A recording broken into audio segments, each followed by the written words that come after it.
Basta. Saturday unboxing pero medyo may dugas to kasi yung mga panahon ngayon wala tayo dito dahil meron tayong lakad. Release na lang natin siguro yun. Okay. So, ito yung hindi nyo pa nakikita to. Sakto-sakto. Si Gagay. Ano naman? Saan ka nagaling? Mapatunogin tayo, may tunog siya. Walang tunog. Matunog ka. Tunog, dali. Tunog si Gagay. Hello, guys. Hello. Sige na, saan pupunta? Okay, so yun na nga. Ito yung pinakamura. Actually, napamahal tayo ng 200 kasi nung inad ko siya, parang 1,099 yata. Tapos, i-check out ko na yun. Nakalimutan ko lang i-check out. So, nabili natin siya ng additional 200, 1,299 still. Siya yung pinakamura sa mga nabili natin dun sa dalawa. Bukod sa full size siya yung less than 1,500. Medyo makapal yung packaging niya. Okay.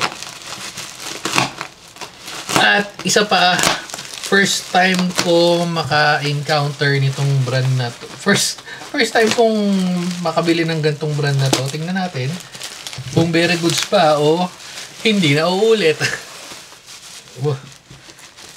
Ang kapal nung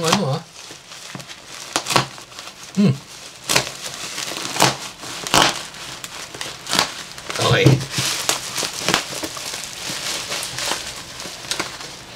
May amoy na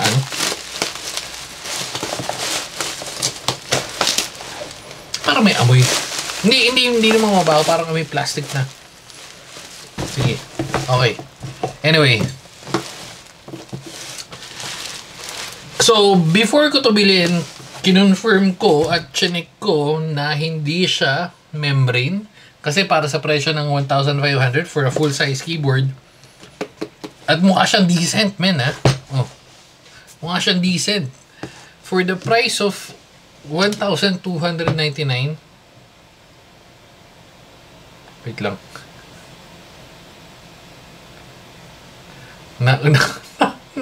Na-order ako ng pagkain. Nasaan na yun? Ito. Ayun 1,499 siya originally, pero nakuha natin ng 1,299. But then again, na-miss ko yung opportunity na mabili natin siya ng 1,099 dahil nakalimutan ko lang siya i-check out. So, ayan, Griptex. First time kong makabili nito. Hindi ko sure kung bago siya or existing siya, and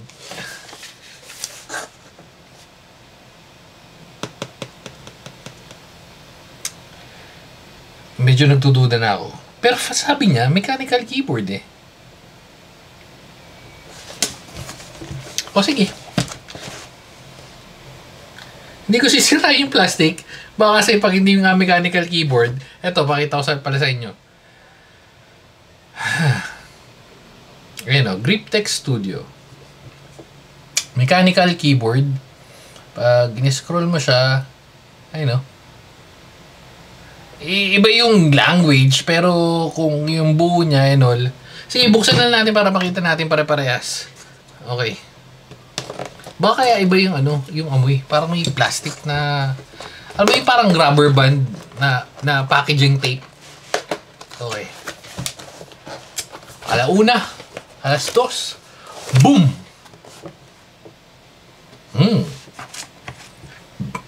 Medyo ligtas na tayo sa wired. Hindi siya wired keyboard for the price of 1,299. Okay lang. Decent USB-A, USB-C. At wala na siyang kasama. Model specification, Model 794, introduction. Wala siya masyadong kahit pero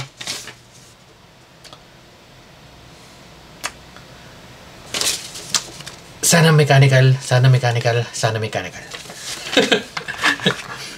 Okay.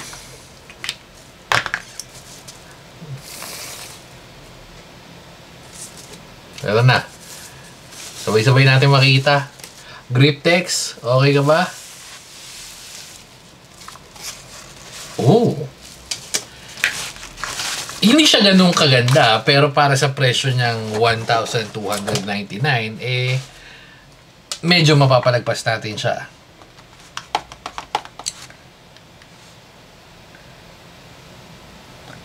Feeling ko membrane.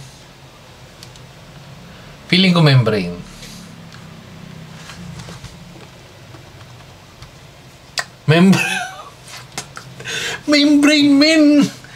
This is a scam! Shit!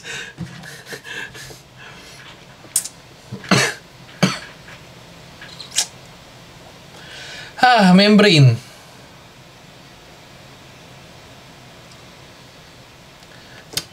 Pero hindi, sige, total nandito na.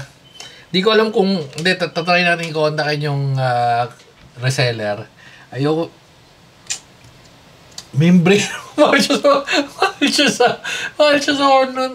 Medyo scammer yung dating na. Pero sige, pakita ko na rin sa inyo.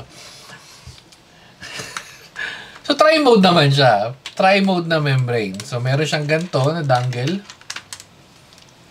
USB-C, on and off. On and off. Ayan, pag at ayaw niya mag-on and off, wala na labas dito eh. So, paano ko nasabing membrane agad na hindi ko pa siya nahawakan lahat? Pagka-press ko pala dito, ito, iba na yung feel. Gilid.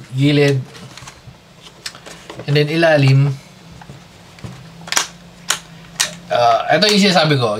Hindi naman siya pangit, pero, I mean, yung quality niya medyo mas mababa dun sa normal na keyboard. Ayun, to lang. O, kakita nyo yung sumasabi to.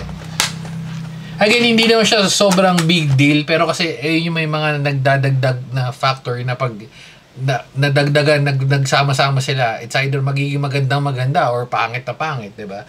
Ayan, Griptex Model 794. Ito medyo okay lang. Yung stopper niya, basic keyboard. And, sige, buksan natin. Boom! Bakit naglalagay? Sige, tingnan natin.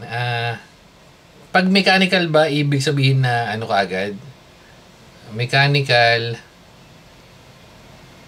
keyboard. Para search tayo.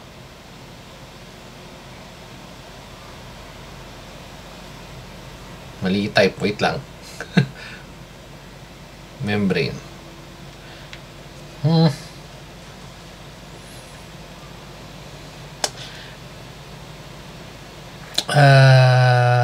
Wala eh, oh.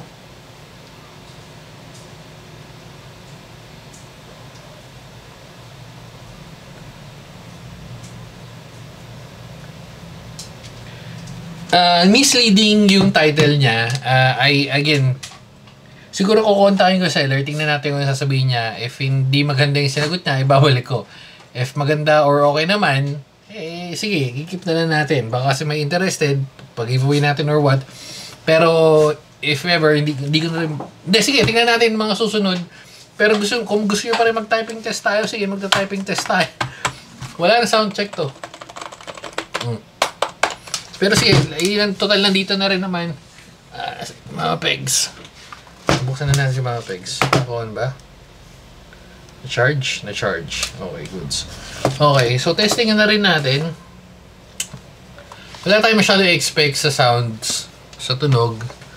Pero, yung typing feels, okay ba kahit membrane siya? Sige, testing natin. Sabi ko, mura pa naman. Man, ang ganda pa naman ng ano niya.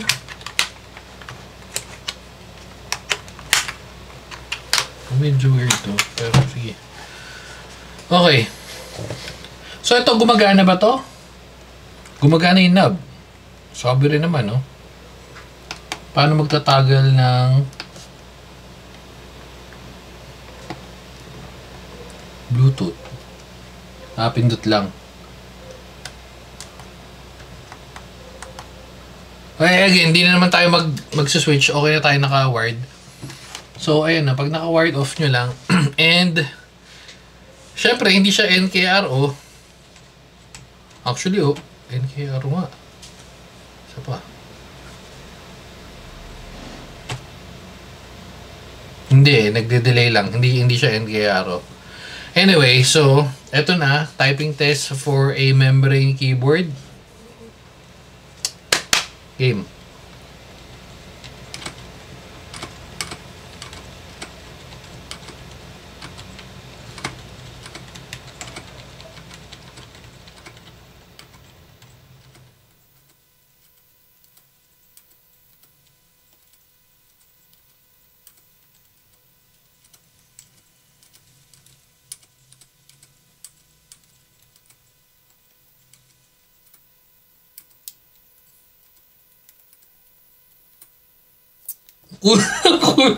Kunat. Ang kunat. Pero, para naman sa magiging in fairness ng mga membrane, may na-try akong membrane keyboard, hindi ko na matandaan kung ano. Even membrane siya, maganda yung typing feels pero ito medyo makunat. Recommended? Hindi. Pero if interested kayo, lalagay ko pa rin yung link. Tapos, titingnan natin kung ano sasagot ng seller at dahil dyan, Model 794, anong title niya? Grip text. Dito na natin tatapusin. Bye-bye guys. Babu.